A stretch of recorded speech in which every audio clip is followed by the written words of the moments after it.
This government has shown through its actions time and time again our determination to take action to support community safety. We listen to the community, we take the advice of experts, we take the advice of experts, we take the advice of experts, we take the advice of experts, and this government takes decisive action.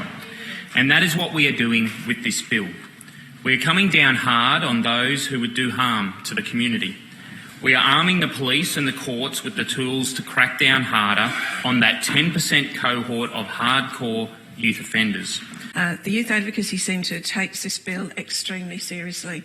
We are very concerned that this bill will turn youth justice back about 10 years if it is passed in its current form.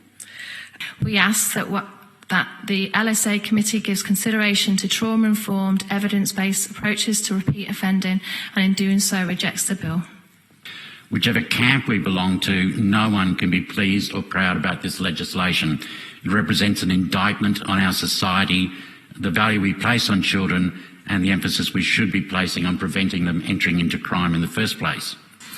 So I instead will outline how the proposed amendments are based on a lack of knowledge and understanding of the cohort of children which the Act targets, with little evidence that the amendments will do anything to change the behaviour of these children. I put you on notice that to enable these ill-conceived strategies, you will be responsible for increasing hostility between children and police, increasing arrests, increasing court appearances, increasing young people on remand, increasing convictions, overcrowding the youth prisons, and filling up the police watch houses with children again. We reject any knee-jerk public endorsement of the Queensland Police Union and Police Service's tough on crime reform agenda.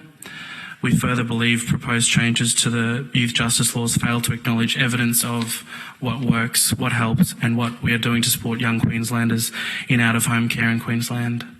QCOS is the peak body for community organisations in Queensland, and we have a vision for equality, opportunity and wellbeing for all Queenslanders. We do not support this bill. Our submission and others point to evidence that of exactly the opposite, that in the long term, the bill's likely to entrench criminal behaviour. Said that Amnesty International opposes this bill as it stands. We're very concerned that this bill contravenes several international human rights laws and several United Nations and international guidelines that are specific to how justice and young people should interact. It is the society's position that the measures introduced by the bill are unlikely to reduce youth crime and will have a disproportionate impact on Aboriginal and Torres Strait Islander children and young people. We take the advice of experts, we take the advice of experts, we take the advice of experts,